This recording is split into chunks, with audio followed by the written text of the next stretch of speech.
Grand Journal, Télésignal.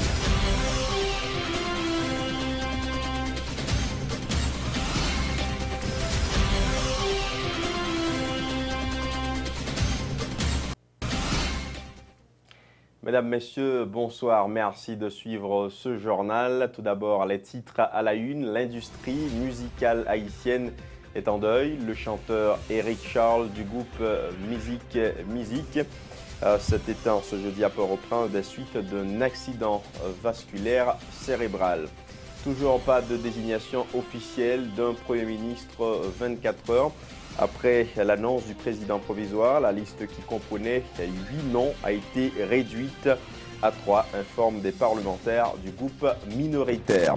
La grève perdure au rectorat de l'UEH. Les protestataires continuent de dénoncer, bien sûr, le laxisme du conseil administratif dont ils jugent le bilan en négatif en termes de réalisation.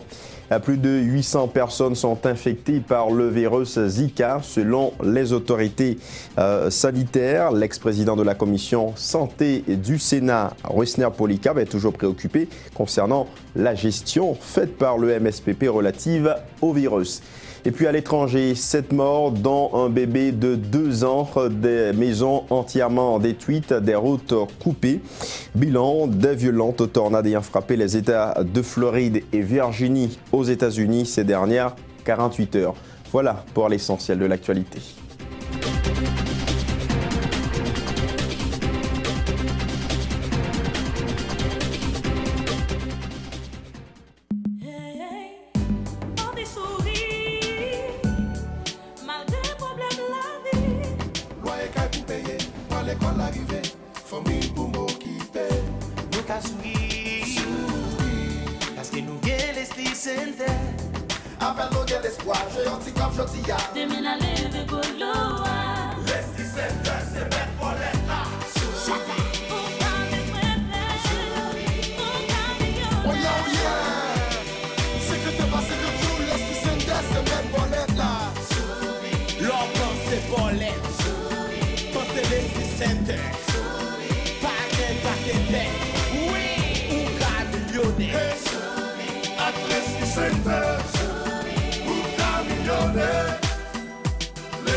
C'est que te passe que joue, Leslie Center, c'est mettre bolette là.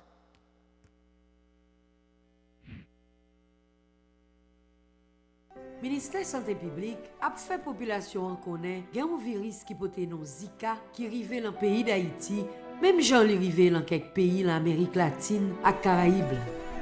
C'est Maïngouin qui baille virus Zika. C'est peut-être ça. Le ministère a demandé tout le monde pour détruire toute madlo côté Maïngouin kakalé. Et puis, prend précaution pour Maïngouin pas piquer. Virus ça baille la fièvre, tête fait mal, j'ai fait mal, douleur avec bouton sous peau. Et puis, un monde ta ouais, yon nou plusieurs lansignes ça yo, allez presser dans centre santé qui pi préolant pour qu'a joindre bon gens soin. Si tout femme enceinte yo, parce que maladie ça, qu'a gen gros conséquences sur la vie de bébé qui l'envente. C'était un message, ministère santé publique à population. Depuis que je servi avec smartphone Natcom, le travail est plus facile. Je suis capable de faire photo avant ce chantier et puis voyer au ingénieur. Le ça, l'ingénieur a une bonne instruction et moi-même, je fais bosser corriger dans l'immédiat ça qui est supposé corriger. Téléphone smartphone comme ça, c'est un avantage pour tout le monde qui est famille ou qui vit à l'étranger. Imaginez-vous, je peux parler avec la famille qui est l'autre bord de l'eau sans pas payer un goût. Pour moi, ce qui est plus intéressant avec le smartphone comme ça, c'est que bien testé. Ça veut dire, je vais numéro business moi, ensemble avec mon personnel moi, sur un seul téléphone. Ça fait beauté plus un téléphone fini. Avec smartphone non seulement je peux jouer vidéo, upload photos sur Facebook et puis chat avec les amis, mais là, arrive pour me faire devoir, je suis capable de faire recherche facile sur Google. Smartphone comme moi, juste pas capable de vivre sans lui. Yon Haïti, yon réseau.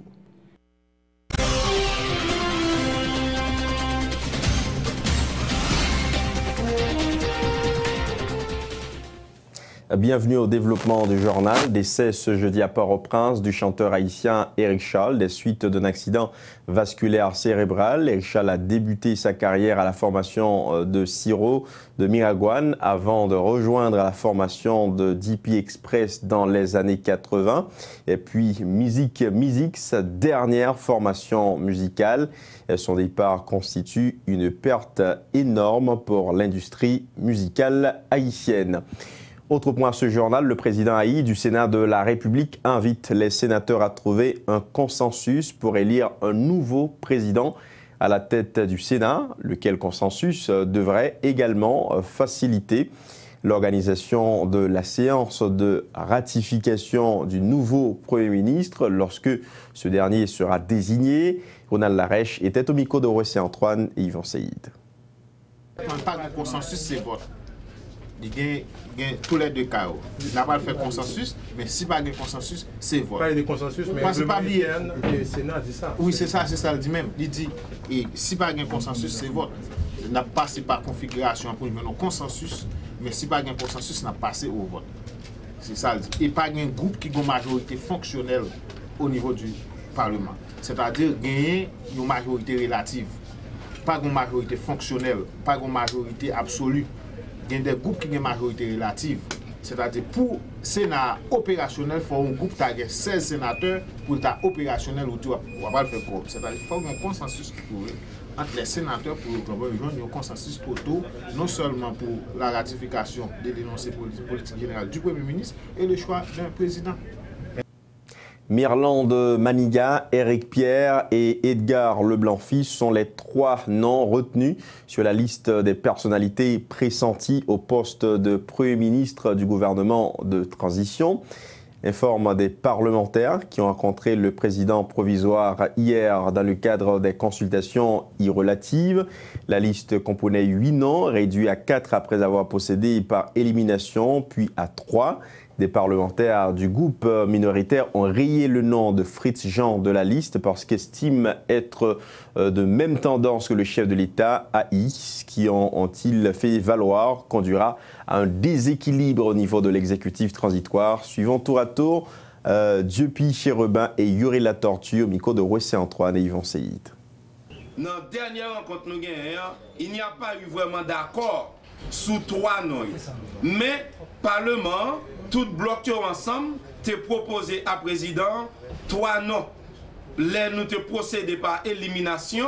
Président a éliminé, et finalement, on s'est arrêté à 4 noms. Et dans 4 noms, ça, nous te retiré un nom et nous quitté 3 noms. Nous te retiré non Fritz Jean, te sorti en dernière position. Et puis nous te retiré 3 noms qui que c'est bloc minoritaire, que c'est bloc majoritaire dans les 2 chambres. On s'est arrêté sur les 3 noms que je vais citer. C'était Éric Pierre, Mirlande Maniga et puis Edgar Leblanc.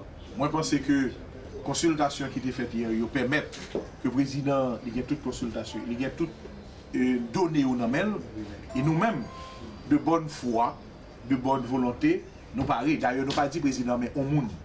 Nous disons que puisque dans 8 là, il y a 4 qui étaient retirés, que ce monde qui va gagner des charges, ratio, mais seul irritant gagné, après ça, nous disposer. Moi, je pense que jeudi, si le président a un monde qui va dans la liste là, que il pas consulter nous sur lui, là toujours qu'à parler avec nous.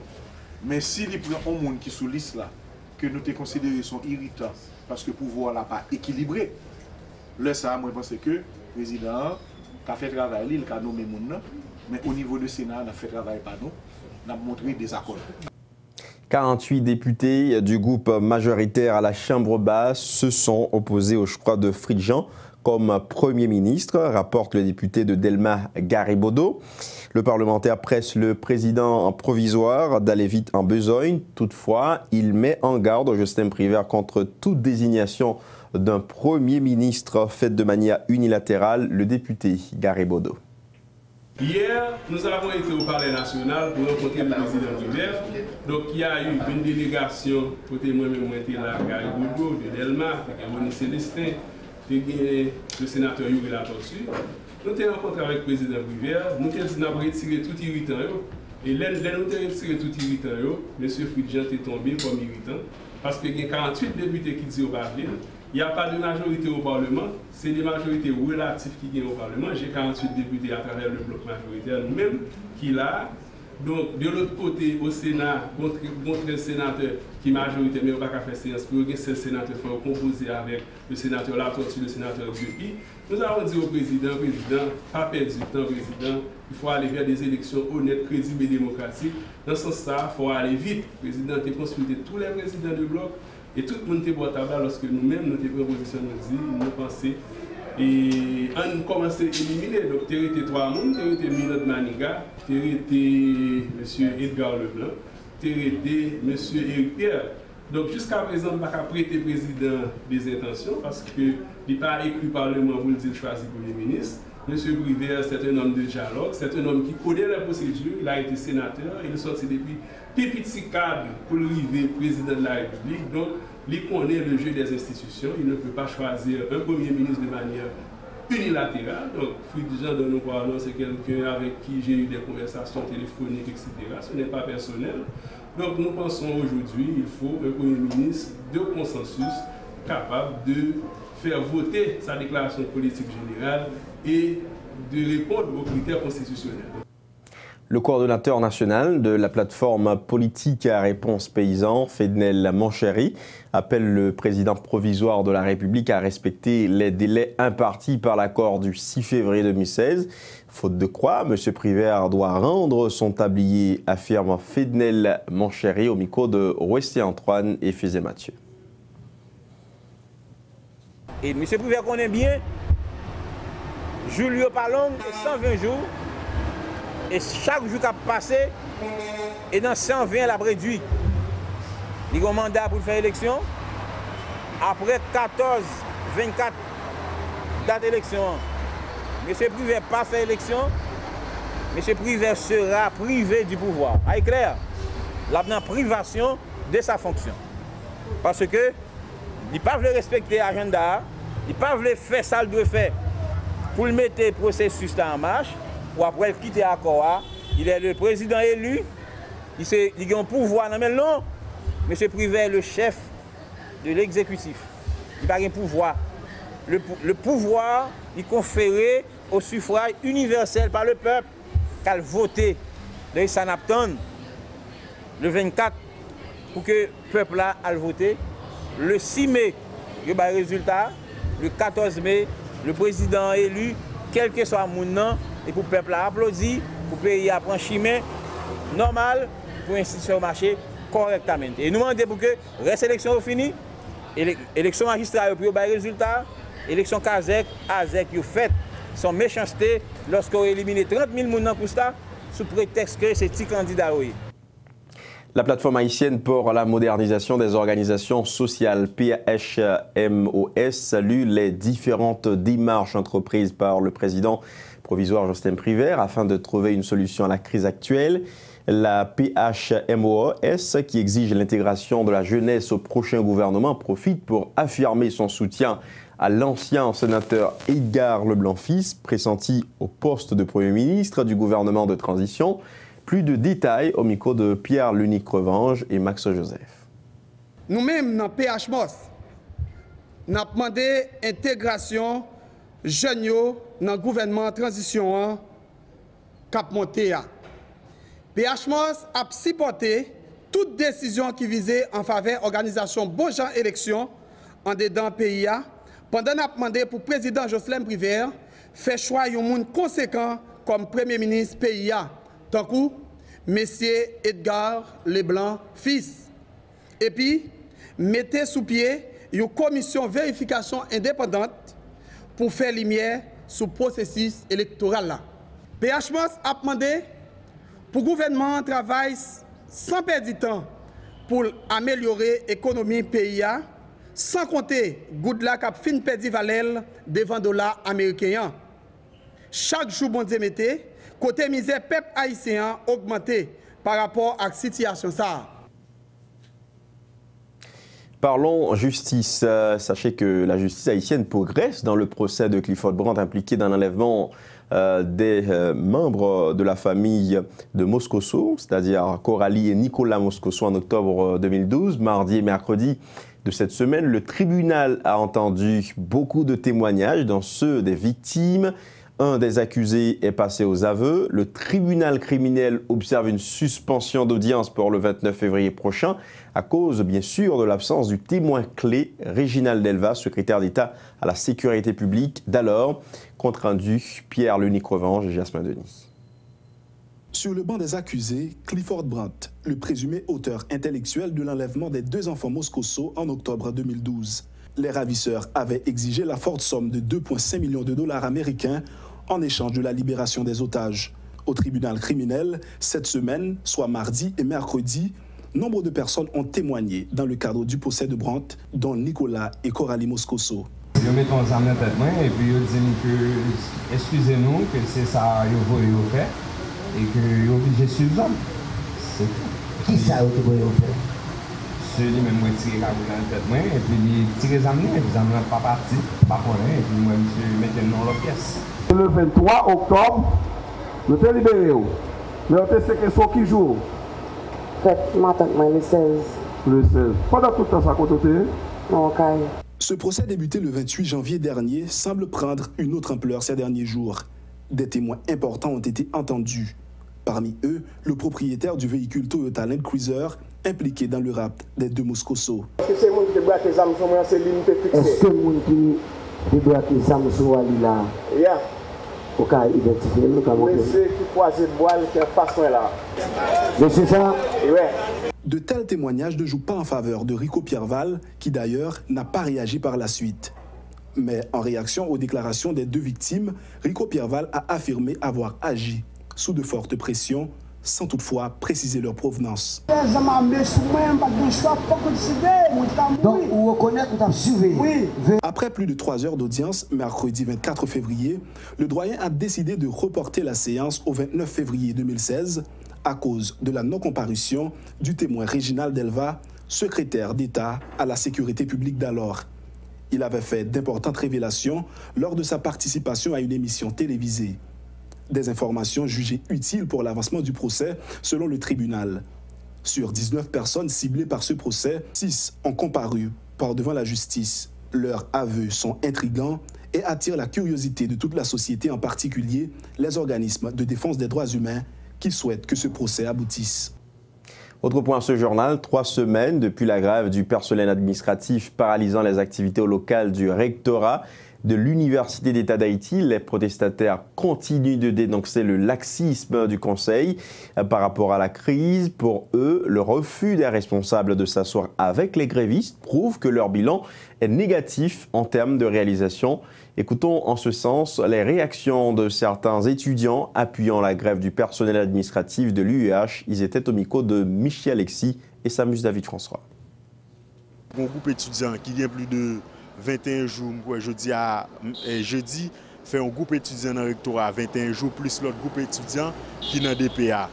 Mais c'est ça veut dire que ça c'est une preuve claire de irresponsabilité qui montre à clair que le groupe nèg qui soi-disant cap gérer l'institution ça qui c'est Université d'État d'Haïti, il n'est pas en mesure pour gérer l'Université d'État d'Haïti parce qu'il n'est pas sur route pour un dialogue, pour essayer de moyen causer pour faire connaître que qui ça a proposé comme solution pour résoudre une sortie de crise. L'on regarde ça réaliser concrètement dans l'université, il n'y a pas de bilan positif. Et que soit regarder l'école normale qui est toujours en battante, soit regarder la faculté des sciences humaines qui est toujours en bas en gare, soit la faculté linguistique, étudiants c'est en bas soleil. Il y a suivi cours. Et dans l'espace physique, c'est dans les conditions pour étudier l'autre question bibliothèque, question cafétéria, question statut étudiant que pas jamais posé. Là, regarde on badge étudiant seulement gain accès avec pour aller dans la bibliothèque. Soit regarder tout règne recteur et équipe ça, c'est crise. 2009 crise. 2010 pour nous citer ça seulement et regarder Falcon Medicine de Goncry c'est policiers au mettre en dedans c'est tremblement de terre qui fait policiers au déplacer et problème ont toujours persisté. Sachez que la protectrice du citoyen, Florence Elie, a effectué ce jeudi une visite au local du rectorat de l'UEH. Il s'agissait pour elle d'évaluer les possibilités de ramener les protagonistes à la table du dialogue.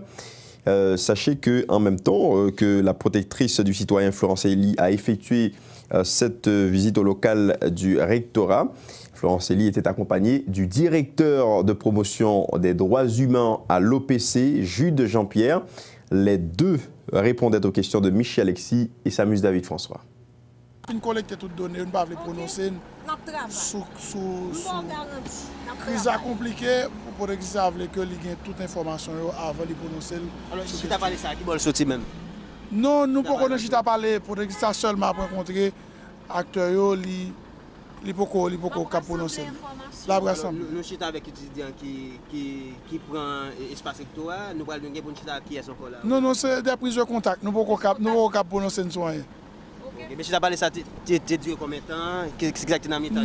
Nous pour faire un point de presse sur question et après un public toute action OPC dans quatre problèmes ça. Alors nous pensons que nous avons une entente entre rectorat et étudiants.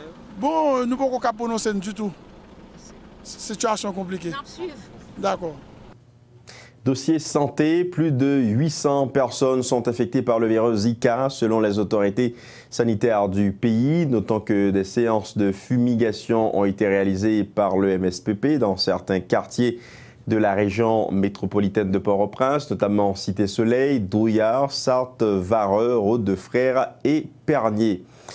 Le sénateur Wesna Polycap a exprimé ses préoccupations concernant la gestion faite par le ministère de la Santé publique relative au virus Zika. Le parlementaire s'est dit également préoccupé par la question de l'alcool frélaté qui a déjà emporté plusieurs vies dans le pays et dont le MSPP s'est jusqu'ici montré indifférent. Le sénateur déplore que la loi votée au Parlement haïtien portant sur la consommation de l'alcool dont il est l'instigateur ne soit toujours en vigueur en Haïti. Le sénateur Wesner Polycarp au micro de Yvan Saïd. Moi, toujours gagné même préoccupation pour ça qui concernait fièvre Zika. Fièvre Zika, nous avons dit c'est un véritable problème de santé publique. Moi, j'ai l'impression que l'ensemble de responsables du ministère de la Santé publique pas prend le problème là, Jean Ritadou hier.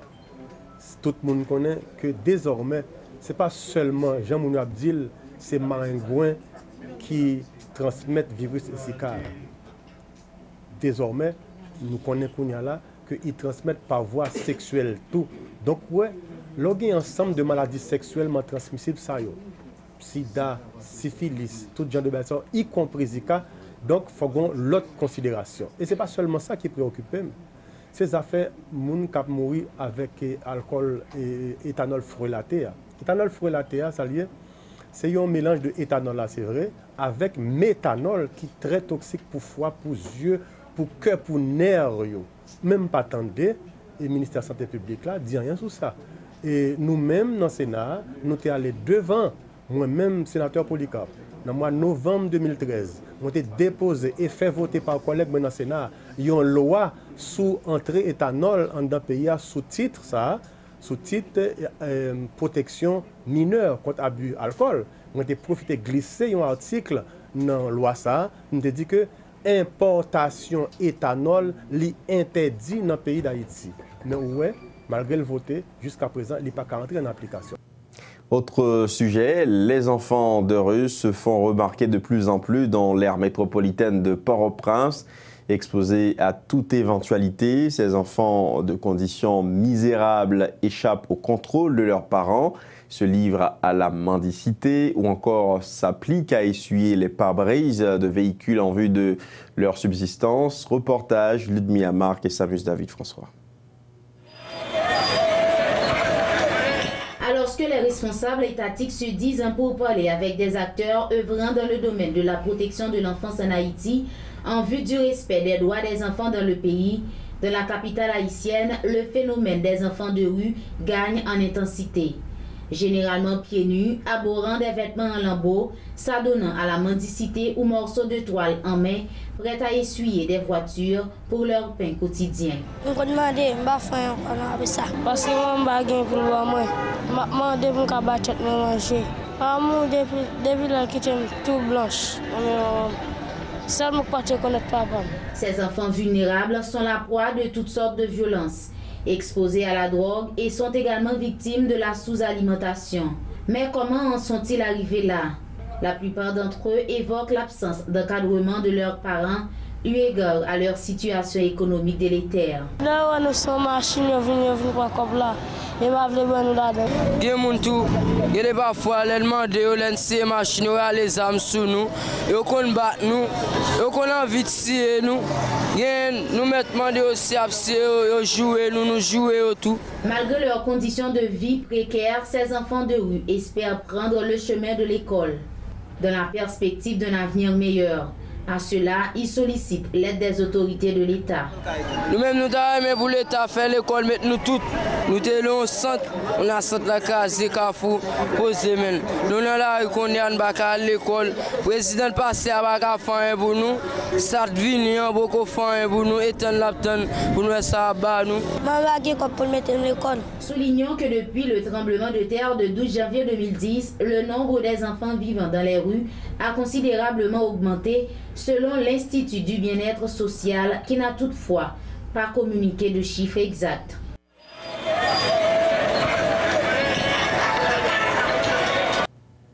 A noter que de janvier 2016 à date, la Fondation Zami Timoun a recensé 53 enfants sur 500 rapatriés par la République dominicaine au niveau de la zone de Belader, un chiffre selon le responsable de programme de la Fondation qui dépasse le ratio mensuel des enfants déjà rapatriés, accompagné par la Fondation.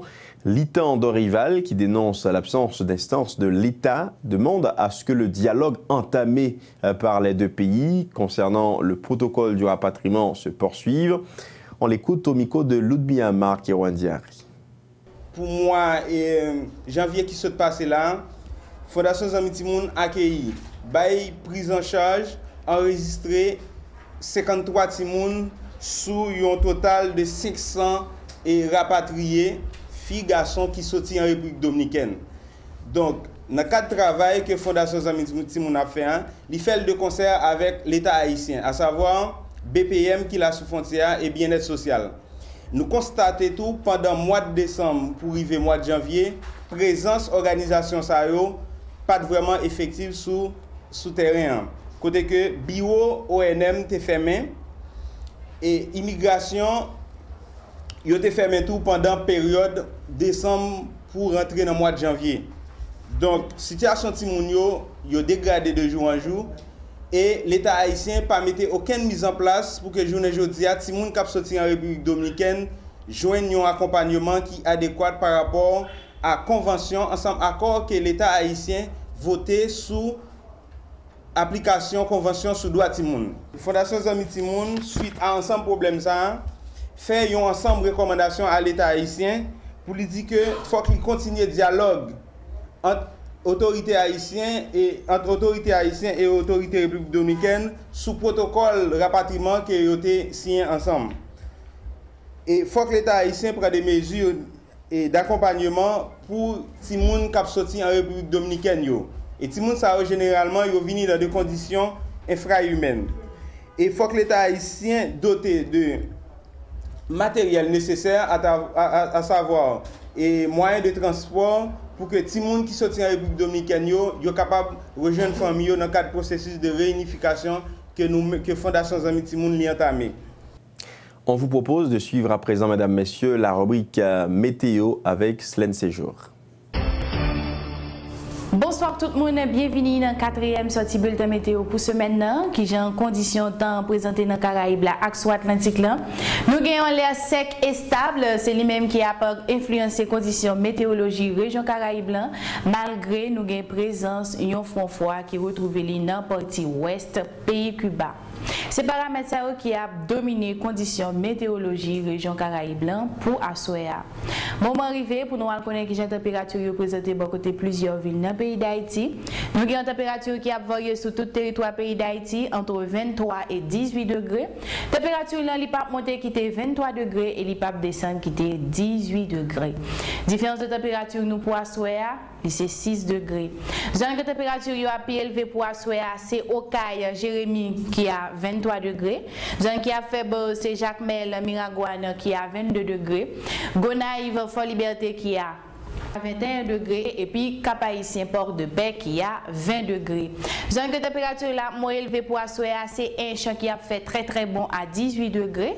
Pour Port-au-Prince lui-même, température là 23 degrés là fait bon. Nous avons un ciel nuageux, il est possible pour gagner la pluie avec l'orage dans plusieurs endroits à Port-au-Prince.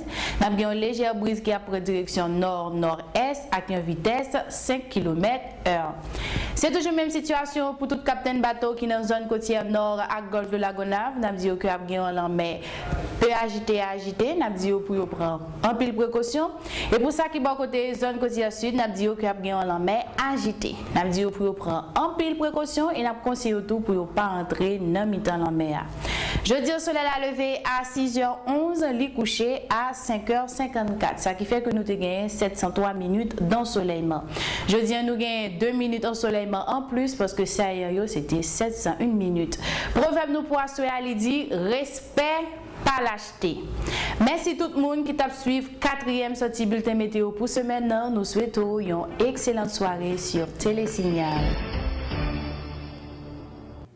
Dernier rappel des titres de l'actualité. L'industrie musicale haïtienne est en deuil. Le chanteur Eric Charles du groupe Musique s'est éteint ce jeudi à Port-au-Prince des suites d'un accident vasculaire cérébral. Toujours pas de désignation officielle de Premier ministre 24 heures après l'annonce du président provisoire. La liste qui comprenait 8 noms a été réduite à 3, informent des parlementaires du groupe minoritaire. La grève perdure au rectorat de l'UEH. Les protestataires continuent de dénoncer le laxisme du conseil administratif dont ils jugent le bilan négatif en termes de réalisation. Plus de 800 personnes sont infectées par le virus Zika, selon les autorités sanitaires du pays. L'ex-président de la commission santé du Sénat, Osina Policab, est toujours préoccupé concernant la gestion faite par le MSPP relative au virus. À l'étranger, 7 morts dont un bébé de 2 ans, des maisons entièrement détruites, des routes coupées, bilan des violentes tornades ayant frappé les États de Floride et Virginie aux États-Unis ces dernières 48 heures. C'est ici qu'on met un terme à ce journal, mesdames, messieurs. Merci à vous tous de l'avoir suivi. À très bientôt.